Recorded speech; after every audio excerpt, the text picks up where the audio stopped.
તો નમસ્કાર મિત્રો, સ્વાગત છે ફરી એકવાર તમારું આજના વિડીયોમાં। તો આજના વિડીયોમાં વાત કરશું ટ્રેક્ટર ખરીદી હવે સસ્તી, એટલે સરકારની ટ્રેક્ટર સુવિધા જે યોજના છે તેના વિશે આપણે વાત કરશું, જેમાં 50% સુધીની સહાય તમને મળશે। તો કેવી રીતે આ સહાય મળશે, ક્યાંથી તમે એપ્લાય કરવું, બધી માહિતી આપણે આજના વિડીયોમાં જોશું। તો વિડીયોના છેલ્લે સુધી જોતા રહેજો, એટલે સંપૂર્ણ માહિતી તમને મળી જશે।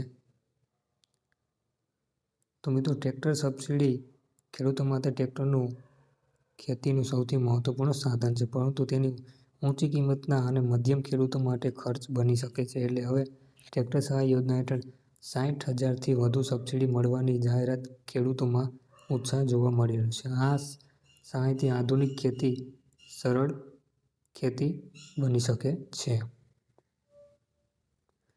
હવે મિત્રો વાત કરશું કે આમાં સબસિડી કેવી રીતે મળશે। તો સબસિડી સામાન્ય રીતે ટ્રેક્ટરની ક્ષમતા અને કેટેગરી પર આધારિત હોય છે। ખેડૂતોને પહેલા સત્તાવાર પોર્ટલ પર અરજી કરી મંજૂરી લેવી પડશે। મંજૂરી મળ્યા બાદ બિલ સબમિટ કર્યા પછી સબસિડી રકમ સીધી બેંક ખાતામાં જમા થશે।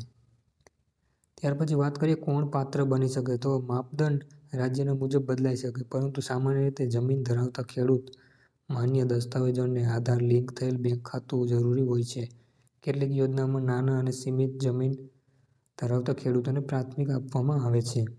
હવે અરજી કરતા પહેલા શું ધ્યાન રાખવું, તો માત્ર સત્તાવાર કૃષિ વિભાગ અથવા પોર્ટલ મારફતે જ અરજી કરવી। મંજૂરી પહેલાં ટ્રેક્ટર ખરીદી ન કરવી।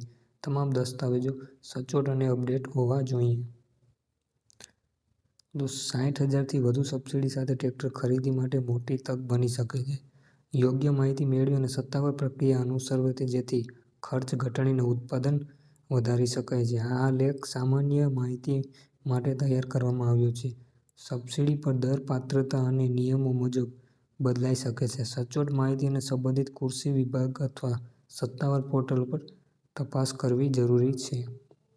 તો મિત્રો, આજના વિડીયો વિશે આ હતી યોજનાનો સંપૂર્ણ માહિતી। તો વિડીયો પસંદ આવે તો લાઈક કરી દેજો અને ચેનલને સબસ્ક્રાઈબ પણ કરી દેજો।